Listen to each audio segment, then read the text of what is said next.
다 같이 합독하시겠습니다.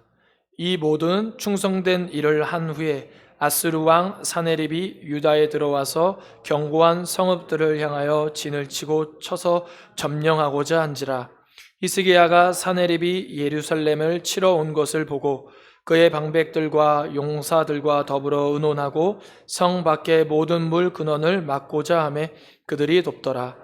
이에 백성이 많이 모여 모든 물 근원과 땅으로 흘러가는 시내를 막고 이르되 어찌 아수르 왕들이 와서 많은 물을 얻게 하리요 하고 히스기야가 힘을 내어 무너진 모든 성벽을 보수하되 망대까지 높이 쌓고 또 외성을 쌓고 다윗성의 밀로를 견고하게 하고 무기와 방패를 많이 만들고 군대 지휘관들을 세워 백성을 거느리게 하고 성문 광장에서 자기 앞에 무리를 모으고 말로 위로하여 이르되 너희는 마음을 강하게 하며 담대히 하고 아스루 왕과 그를 따르는 온 무리로 말미암아 두려워하지 말며 놀라지 말라. 우리와 함께 하시는 이가 그와 함께하는 자보다 크니 그와 함께하는 자는 육신의 팔이요 우리와 함께 하시는 이는 우리의 하나님 여호와시니라.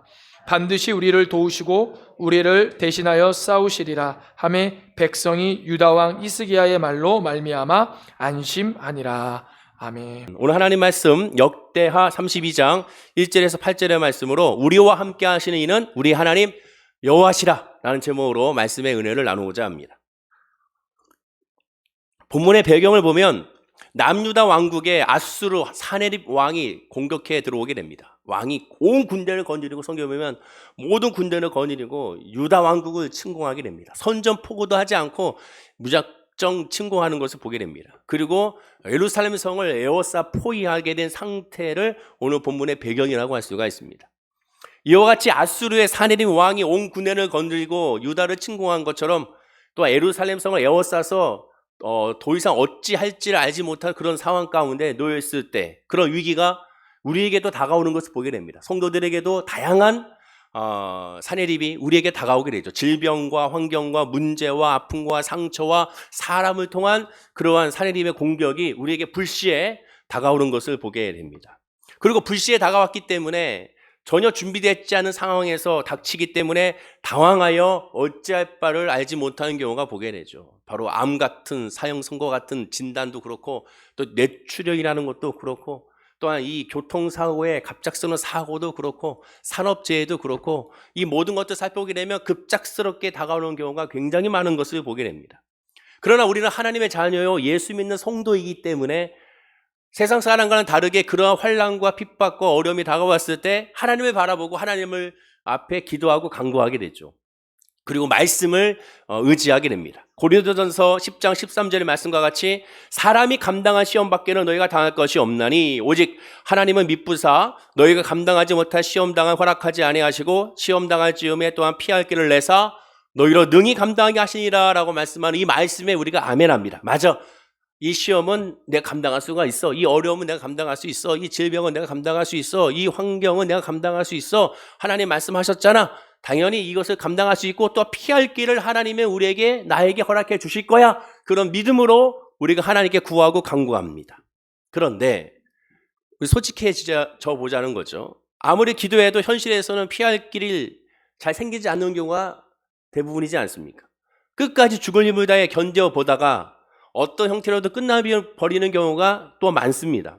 심지어 자기 힘으로 어떻게든 대충 해결한 경우도 많죠. 그러다 보니까 금전적으로 또 시간적으로 큰 손해를 본 경우도 많습니다. 세상 사람들이 말하는 것처럼 세월이 약이야 라는 말처럼 지나왔더니 그냥 어떻게 지나갔어 이렇게 여기는 경우도 굉장히 많다는 것이죠. 반면에 오늘 본문의 히스기야 왕을 보면 하나님의 기적이 즉각적으로 응답하여 주셨습니다. 오늘 본문에 읽지 않았지만 21절에 이렇게 말하죠. 여호와께서 한 천사를 보내어 아수르 왕의 진영에서 모든 큰 용사와 대장과 지휘관들을 멸하신지라.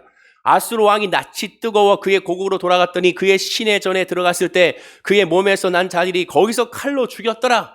한 천사가 하나님께서 보내주셔서 그 한 천사가 아수르 왕의 진영에서 모든 큰 용사와 대장과 지휘관들을 이스라엘 백성들이 유다의 군세가 멸하는 것이 아니라 그들은 가만히 있는데 하나님의 사자가, 그것도 한 사자가 들어가서 그들을 멸했다고 성경은 말씀하고 있고, 그로 말미암아 사내립은 결국 후퇴하게 되고 그 원수였던 살인마저도 자기 고국에서 암살당했다고 성경은 말씀하게 됩니다.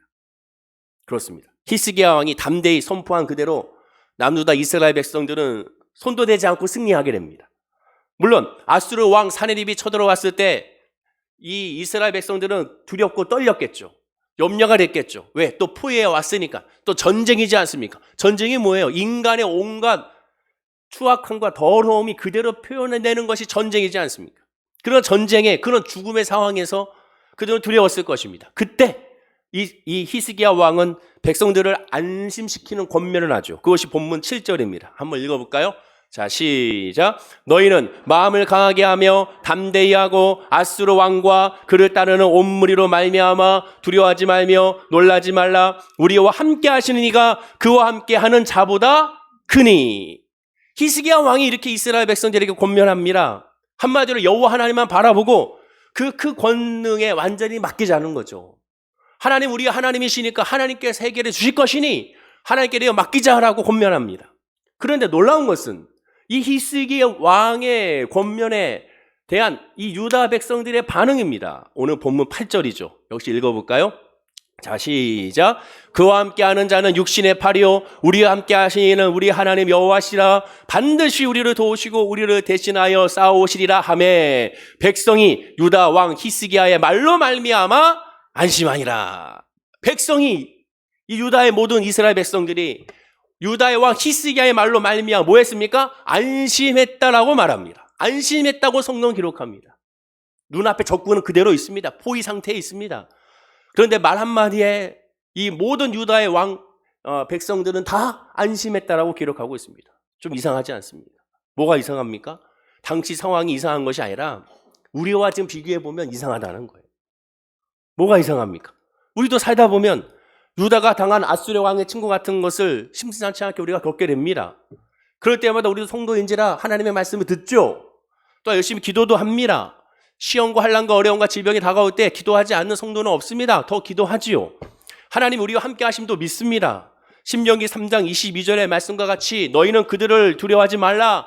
너희 하나님 여호와께서 친히 너희를 위하여 싸우시리라 라는 말씀에 아멘하며 믿습니다라고 할렐루야라고 우리도 외칩니다. 그런데 하나님 우리를 도우시고 대신 싸워줄 것을 간절히 기도했는데도 불구하고 우리에게는 뭐가 없습니까? 안심이 안 된다는 거예요.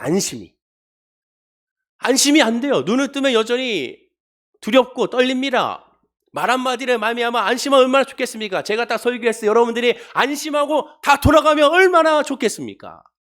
주변의 사람들이, 구역장님들이, 우리 장로님, 권사님들이 옆에서 권면하면 그 권면에 듣고 안심하고 그래 나는 괜찮아, 나는 잘 될 거야 라고 안심하고 평안하면 얼마나 좋겠습니까? 그러나 그렇습니까? 사실상 그렇지 않습니다. 계속 왔다 갔다 하는 것이 우리의 마음이지 않습니까?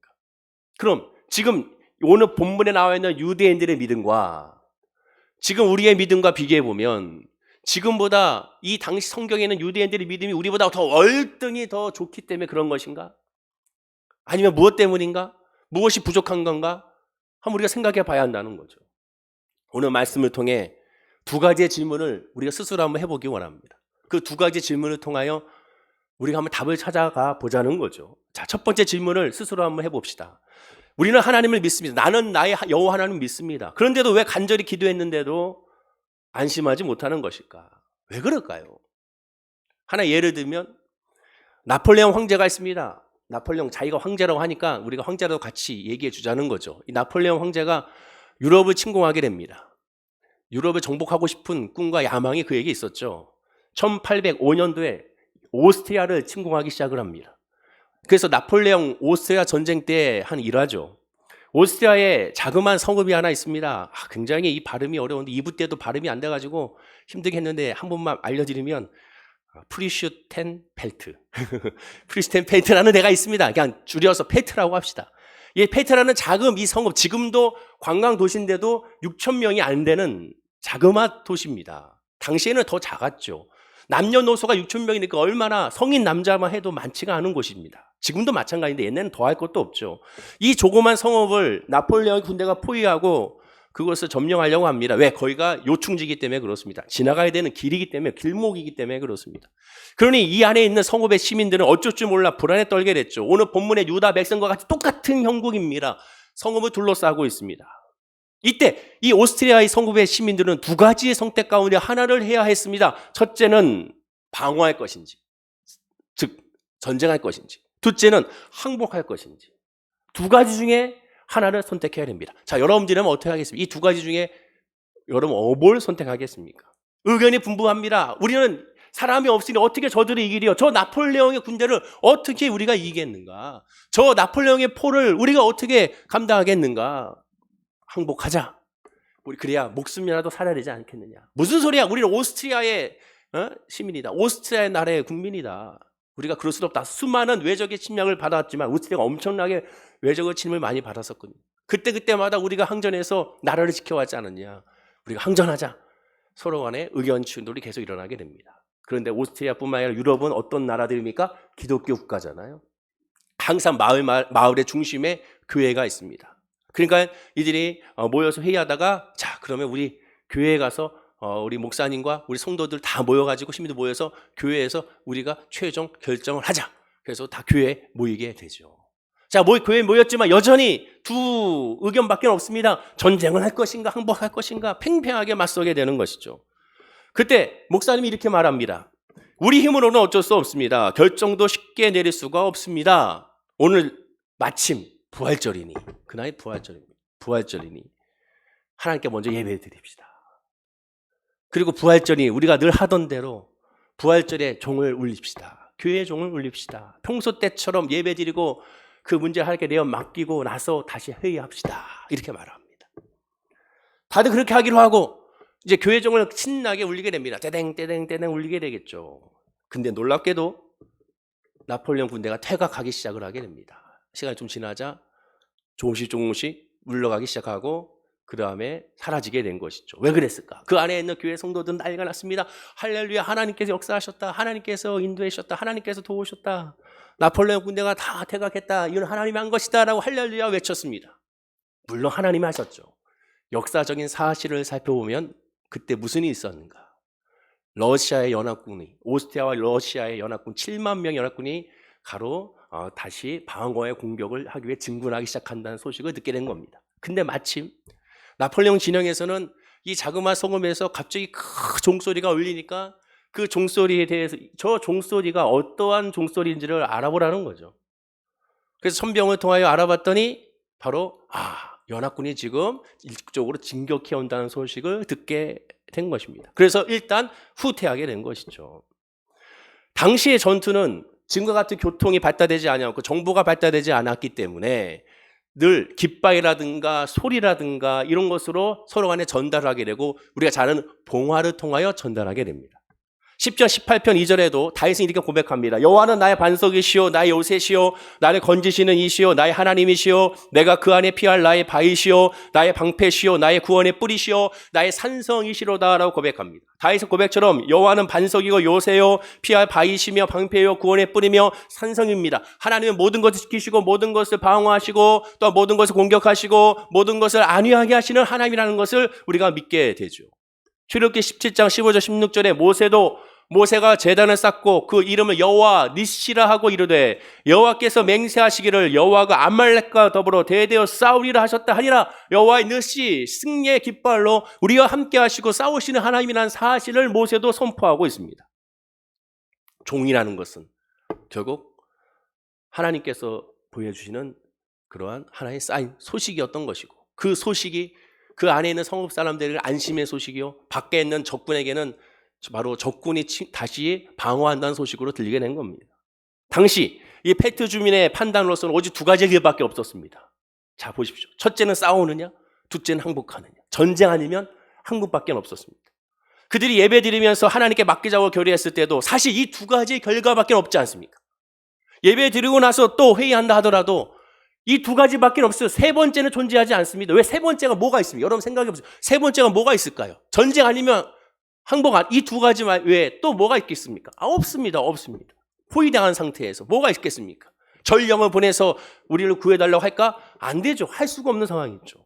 제3의 결과는 아무도 생각하지 못합니다. 그런데 하나님만은 제3의 결과가 있었죠. 그 종소리에 적군이 혼미백산하여 도망갈지는 아무도 꿈도 생각하지 못했습니다. 하나님이 그렇게 역사할지를 아무도 생각하지 못했습니다. 실제로 러시아가 연합군으로 동참한다, 전쟁에 참여한다는 것을 아무도 생각하지 못했습니다. 말하자면 그들에게 있어서 하나님의 뜻은 항복과 전쟁 둘밖에 없었습니다. 인간에게는 그렇습니다. 인간에게는 우리의 짤막한 이성과 판단으로는 두 가지밖에 없습니다. 늘 전쟁이냐 항복이냐. 우리에게는 두 가지밖에 없습니다. 응답이냐 응답이 되지 않는 것이냐. 우리에게는 두 가지밖에 없습니다. 치료냐 치료가 안 되는 것이냐. 우리는 이 두 가지밖에 없습니다. 그런데 하나님은 이 두 가지를 뛰어넘는 하나님이라는 사실을 우리가 늘 잊고 있다는 것이죠. 어떤 경우가 되었든 하나님의 역사는 하나님이 이루신다는 것을 우리가 늘 잊고 있습니다. 우리가 하나님께 전적으로 맡긴다는 것은 무엇이냐? 하나님만 바라보고 하나님의 능력에 의지하여 어떤 문제든 해결해 준다고 믿는 것에서 끝나는 것이 아닙니다. 정말로 하나님을 바라본다는 것은 하나님께서 어떤 길로 인도하더라도 온전히 순종한다는 태도입니다. 그것이 진짜 맡긴다는 거예요. 좋은 결과든 나쁜 결과든 심지어 목숨이 달아나더라도 지금 이 성읍이 만약에 나폴레옹 군대에 의해서 전멸을 당한다 하더라도 그런다 하더라도 하나님의 오르심과 하나님의 선하심과 하나님의 공의와 하나님의 사랑은 변치 않는다는 사실을 확신하는 것, 그게 바로 믿음이고 그것이 바로 순종입니다. 하나님을 바라본다는 것은 기도한 후에 하나님께서 역사하시는 과정, 그 결과, 그것만 기다리는 것이 아니라 그 모든 것을 다 수용하는 것입니다. 다 수용하는 거예요. 모든 걸 수용하는 겁니다. 그리고 그것을 수용하기 위해서 뭐가 필요하느냐? 나의 가진 것을 모든 것 다 내려놓고 맡기는 것이죠. 복음성가 중에 청년들이 잘 부르고 어린 교회학교에서 열심히 신나게 율동하며 부르는 찬양 중에 하나가 생명 주께 있네, 능력 주께 있네, 소망 주께 있네 하는 찬양입니다. 열심히 발을 구르고 율동하면서 신나게 하죠. 그런데 이 가사의 의미는 잘 잊고 있는 것 같아요. 생명이 주께 있고 능력이 주께 있고 소망이 주께, 다 주께 있다는 거잖아요. 다 주께 있다고 고백하면서 결국에는 그 주체가 내가 되려고 하는 경우가 너무나도 많지 않습니까? 하나님께 기도한다는 가장 기본적인 의미는 다른 것이 아닙니다. 하나님 외에 어떤 것으로도 기쁨과 만족을 구하지 않는다는 거예요. 하나님만이 해결책이라는 것을 전적으로 깨닫고 고백하는 겁니다. 세상에서 해결책을 최선의 해결책으로 바라보는 것이 아니라 하나님의 해결책을 최선의 해결책으로 바라본다는 겁니다. 그리고 어떠한 결과에도 순종할 수 있는 것이, 그것이 진짜 믿음입니다. 왜 그렇습니까? 오늘 유다 백성들이 고백하는 것과 마찬가지입니다. 한번 읽어볼까요? 자, 시작. 우리와 함께 하시는 이는 우리 하나님 여호와시라. 바로 이겁니다. 하나님이 나와 함께 하시니, 오늘 성경에 나와 있는 유다 백성들과 히스기야 왕과 선지자의 기도하는 핵심이 무엇인지를 잘 보셔야 됩니다. 그들이 기도하는 건 하나예요. 하나님이 함께 하시냐 함께 하시지 않느냐. 지금 출애굽기, 금요일날 출애굽기 강의를 하고 있는데 모세가 하나님께 계속 구하는 것이 뭡니까? 동행이잖아요. 함께 하시는 거. 하나님 함께 하십니까? 그들이 금송아지로 말미암아 우상을 섬겼을 때 이 모세가 하나님께 기도하고 간구한 것이 핵심이 뭡니까? 용서해주고 다시 함께 해달라는 거잖아요. 함께 해주세요. 제발 좀 함께 해주세요. 함께 해주세요. 어느 길을 가든, 광야의 길을 가든 지름길의 길을 가든 또한 산으로 가든 들로 가든 바다로 가든 중요한 건 뭡니까? 함께 해달라는 겁니다. 모세가 구하고 간구하는 것의 목적은 오직 하나님 자체였잖아요. 하나님만 구하는 것이었지 않습니까? 지금 오늘 본문에서 나오는 핵심도 바로 그거예요. 하나님이 나와 함께하는 거, 그리고 그에 따른 결과도 하나님께 맡기는 겁니다. 감사한 거예요. 김명식이라는 찬양 사역자가 있습니다. 바로 이분인데 2003년도에 1집을 냈어요. 그 1집의 내용 가운데 승리라는 곡이 있습니다. 승리가 무엇인지 아는가라는 찬양이에요. 근데 이 가사 하나하나 들어보면 와, 정말 놀라운 복음의 메시지입니다. 그 중에서도 이런 가사가 있습니다. 결과가 어떠해도 주님만 빛나시고 주님 평안 내 안에 있으면 그것이 바로 승리라는 거예요. 오늘 본문에 나와 있는 이 유다 백성들과 히스기야 왕의 고백입니다.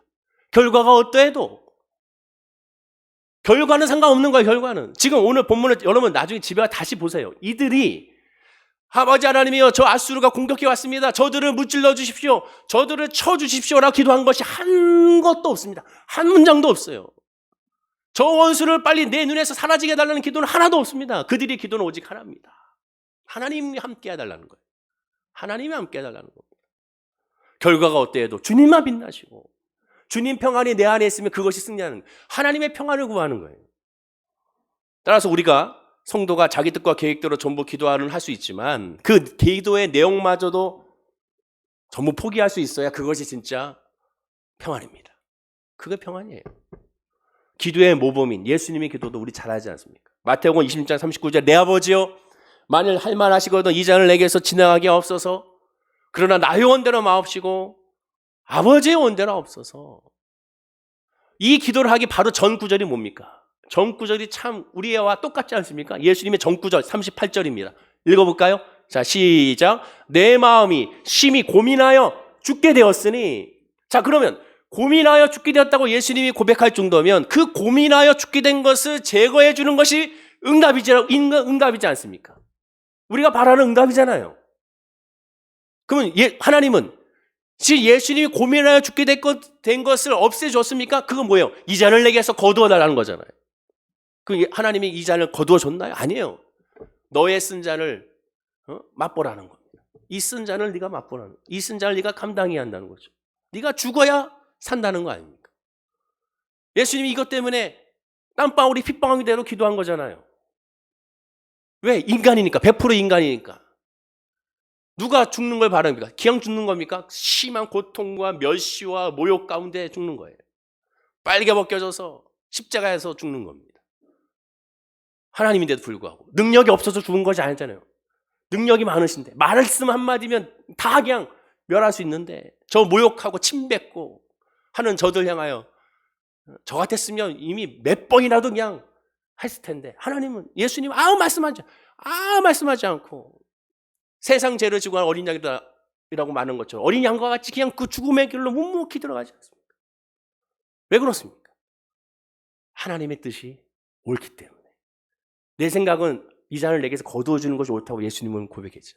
하나님의 뜻이 옳으니까. 그게 믿음입니다. 그리고 내 마음이 쉽게 고민하여 죽게 되었다고 하면서 아버지 원대로 해달라고 몇 번 기도했습니까? 3번 기도했어요. 3번 기도한 이유가 뭡니까? 여전히 마음 가운데 평안이 없던 거예요. 결국 이 3번의 기도 끝에 마음의 평안이 임했습니다. 하나님을 맡기게 됐습니다. 하나님을 의지하게 됐습니다. 하나님 앞에 승리하게 된 거죠. 마찬가지로 아까 말씀드린 오스트리아의 그 작은 성읍 페트라는 지역의 성읍도 항복이든 전쟁이든 둘째밖에 없다고 생각했을지 모르지만 하나님은 또 다른 길을 열어주셨고 그 길이 바로 우리에게도 임하고 있음을 기억하고 깨달아 알아가는 것, 그것이 바로 믿음입니다. 오늘 본문에 히스기야 왕의 권면을 듣는 유다 백성들도 안심했다고 성은 기록하고 있습니다. 그게 하나님을 바라보는 거. 그럼 나는 과연 진짜 하나님을 바라보는가? 자, 그 질문을 이렇게 좀 너무 거룩해 보이는 하나님 바라보느냐 막연해 보이는 이 질문을 바꿔 말하면 내가 구하고 간구하는 것이 응답이 안 돼도 하나님을 믿느냐 이겁니다. 감사할 수 있느냐.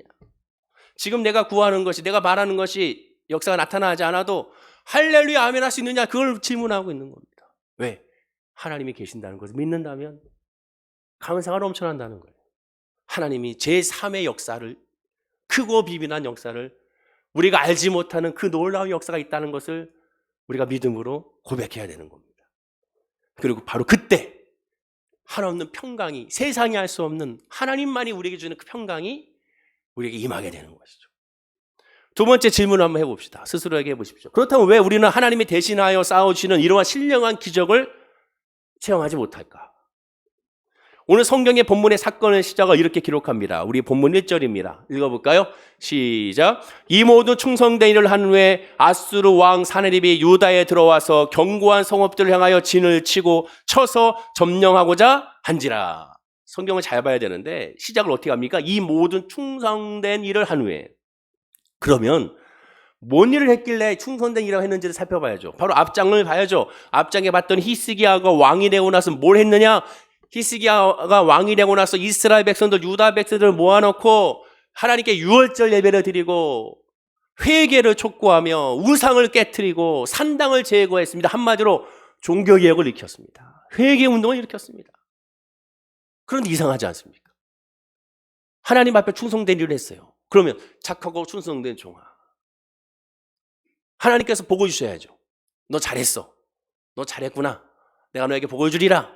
네 나라를 부강하게 하리라.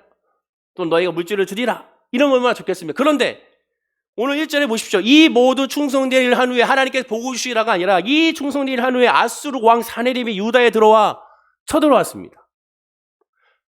유다가 우상을 깨뜨렸습니다.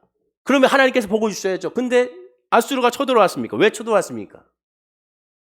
당시 고대 전쟁은 우상의 전쟁입니다. 신들의 전쟁이에요.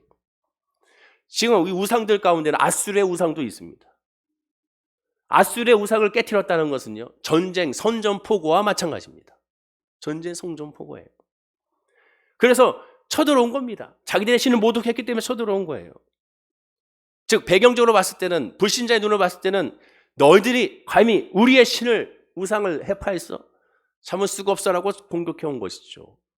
그래서 이 칭송에 두 가지 의미가 있습니다. 첫째는 유다가 종교개혁을 통하여 우상을 깨뜨렸기 때문에, 아수르의 우상을 깨뜨렸기 때문에, 최강대국의 우상을 깨뜨렸기 때문에 일종의 반역회교로 여기고 또한 선전포고로 여겨서 공격해온 겁니다.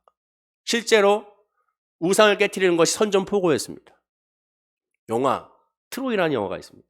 한번 보신 분들은 알겠지만 이 트로이라는 영화가 주인공 브래드 피트가 바로 신전 앞에 있는 제우스 신의 목을 칩니다. 그러자 그 부하가 이러시면 안 됩니다.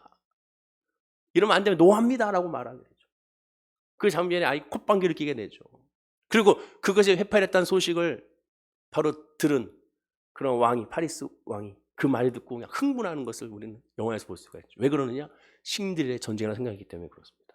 두 번째는 하나님으로서는 유다 백성들과 히스기야가 이런 종교개혁의 진정성을 확인해야 하는 것입니다.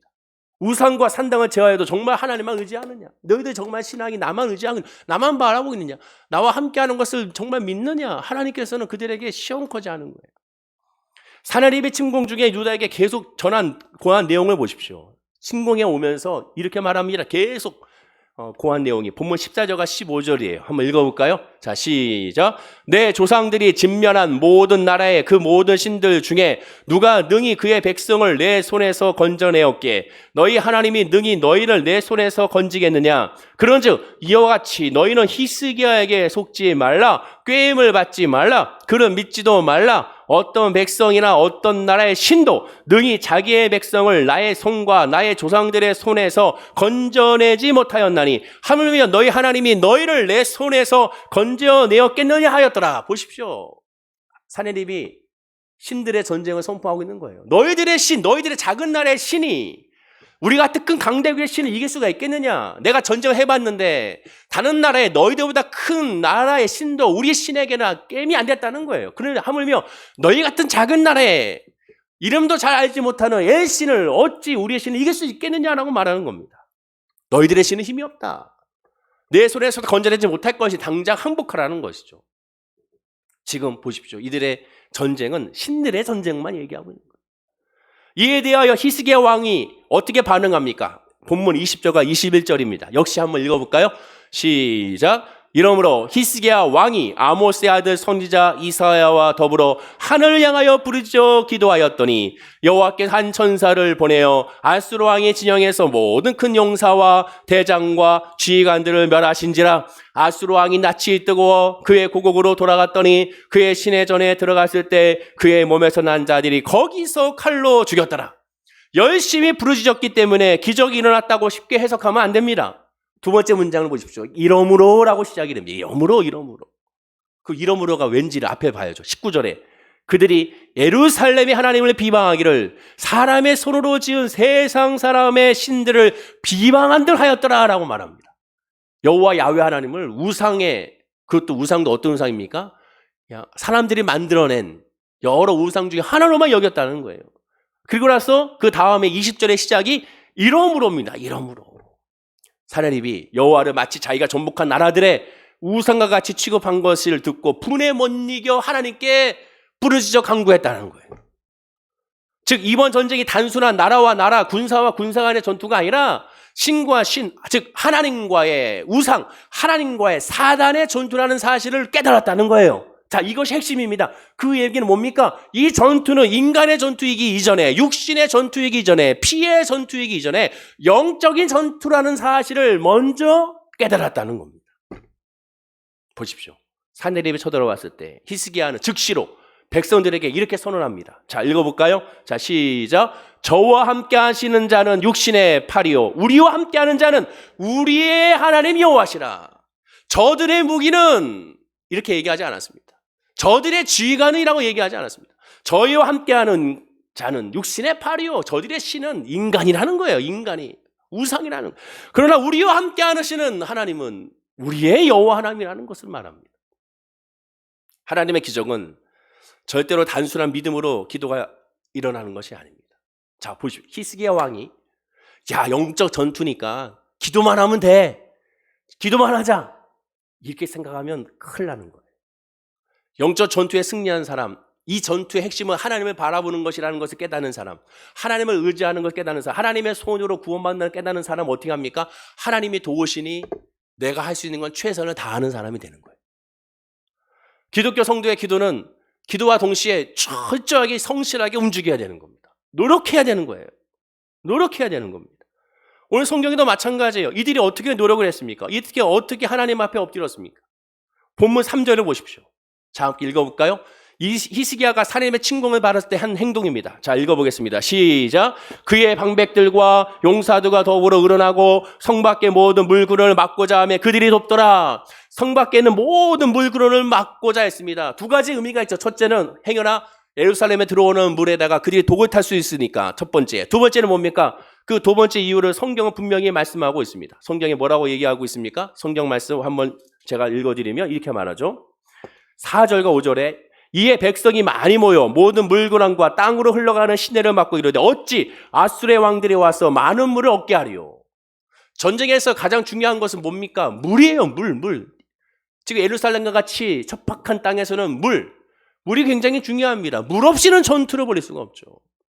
그리고 5절에 히스기야가 힘을 내어 무너진 성벽을 보수하고 힘을 내어 성벽을 보수했습니다. 기도하면 하나님 다 해주시겠죠? 아니라니까요. 내가 할 수 있는 최선을 다해야 돼요. 모든 성벽을 보수하고 망대까지 높이 쌓고 또 외성을 쌓고 다윗성의 밀로를 견고하게 하고 무기와 방패를 많이 만들었더라.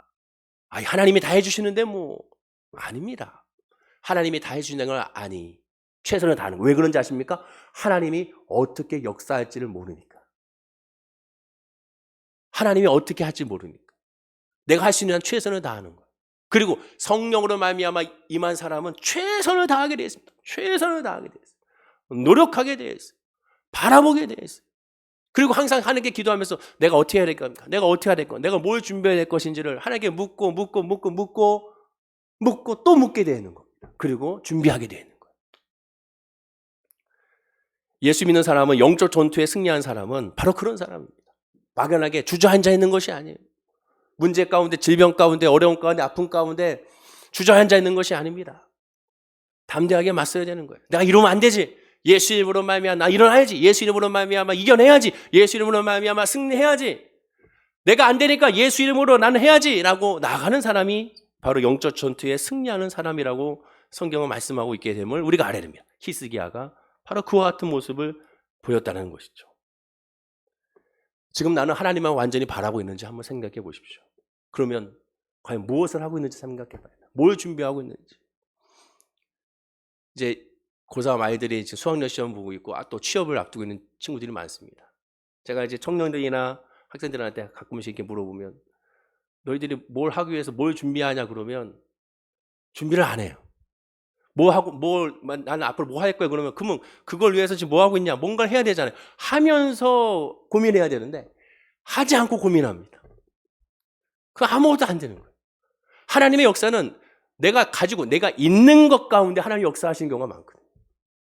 내가 준비하는 것만큼을 시너지 효과를 하나님께서 더 해주시지 내가 가지고 있지 않은 것을 가지고 하나님께서 역사하시는 것이 아니에요. 물론 성령에서 다양하니까 그런 경우도 있지만 대부분 내가 하고 있는 그 가운데, 내가 만나는 인맥 가운데, 내가 만나는 그 지인들 가운데, 내가 만나는 그 환경 가운데, 내가 학업을 공부한 그 가운데, 내가 노력한 그 가운데 하나님께서는 더 놀랍게 30배, 60배, 100배로 역사하시는 겁니다. 최선을 다하여 준비해야 되는 것이죠.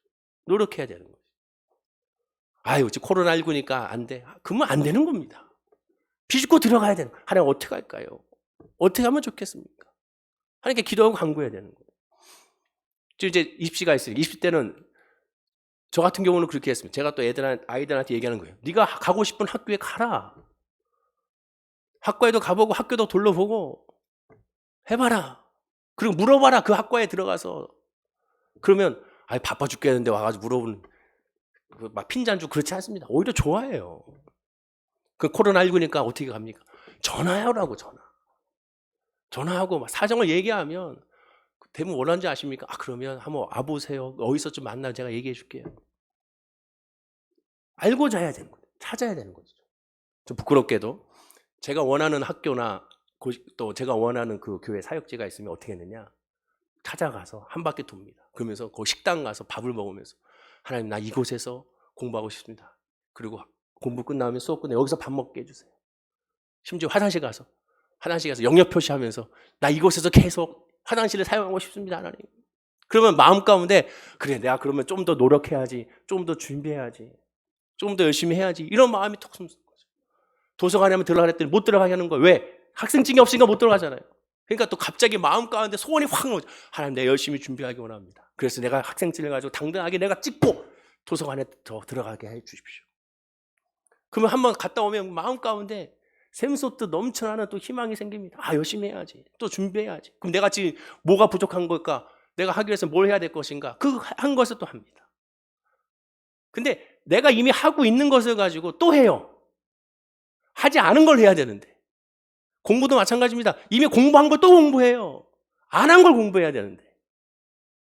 안타까운 것이죠. 하나님의 믿음 안에 있는 사람은 이스기양처럼 최선을 다 보십시오. 모든 성벽을 보수하고 망대까지 높이 쌓고 외성을 쌓고 다윗성의 밀려를 견고하게 무기와 방패를 많이 만들고 근데 이것을 다 사용했습니까? 하나도 사용하지 않았습니다. 하나님이 역사하셨기 때문에 하나님이 인도하셨기 때문에 하나님을 바라보는 사람은 최선을 다하여 하나님께 의지하고 준비하는 사람입니다. 정리하겠습니다. 첫 번째 질문을 다시 한번 해보십시오. 내 스스로에게 왜 간절히 기도했는데 안심하지 못하는가? 응답을 내가 원하는 응답만 바라고 있지 않은지 생각해 보면 됩니다. 이것이 안 되면 어떻게 할 것인가? 그거 한번 물어보십시오. 목사님 그건 부정적인 기도가 아닙니까? 아니에요. 그건 부정적인 기도가 아니에요. 응답은 하나님께 있으니까. 이도 감사하고 저래도 감사하고. 제가 늘 얘기하죠. 아브라함처럼 동으로 가든 서로 가든 나무로 가든 북으로 가든 은혜 안에 딱 있는 사람은 그렇게 되는 거예요. 그렇게 되는 거예요. 그러나 동으로 가든 서로 나무로 가든 북으로 가든 무슨 상관이야. 그냥 나는 그냥 아무 데나 갈래. 팽개치는 것이 아니라 팽개치는 최선을 다하는 사람이죠. 그러면서 그 결과 하나님께 맡기는 거죠. 두 번째 질문. 왜 하나님의 대신에 싸우자 신령한 기적을 체험하지 못하는가? 영적 전투인 것을 알고 하나님 앞에 내가 바로 서고 있는지를 한번 물어봐야 됩니다. 자, 마지막으로 한번 읽어보고 마칠까요? 자, 한번 읽어보겠습니다. 시작. 우리와 함께 하시는 이는 우리 하나님 여호와시라. 이 고백이 진정한 나의 고백이 되는지를 한번 살펴봐야 됩니다. 아까 얘기했던 김명식 씨의 찬양, 승리라는 찬양을 본래는 이 말씀 중간에 한번 보여드리려고 했는데 이 설교가 유튜브에 올라가기 때문에 그 유튜브에 올라가면 AI가 작동하여 저작권에 걸려면 우리가 막혀요. 그렇기 때문에 이 찬양을 이따가 헌금송으로 대신 들려드릴 텐데 헌금하면서 이분이 부르는 그 찬양과 이 가사를 가만히 한번 새겨보십시오. 오늘 본문에 있는 상황과 연결해서 나에게 스스로 한번 질문해 보십시오. 나는 과연 승리를 이렇게 바라보고 있는가? 하나님의 응답을 이렇게 바라보고 있는가? 내가 정말 이루고 있는가? 히스기야 왕처럼 또 이 김명식 씨가 고백하는 그 고백처럼 하고 있는지를 한번 점검해보고 그 믿음 안에서 승리하는 우리 성도님들 되기를 간절히 축원하고 기도드립니다. 기도하겠습니다. 아버지 하나님 감사합니다.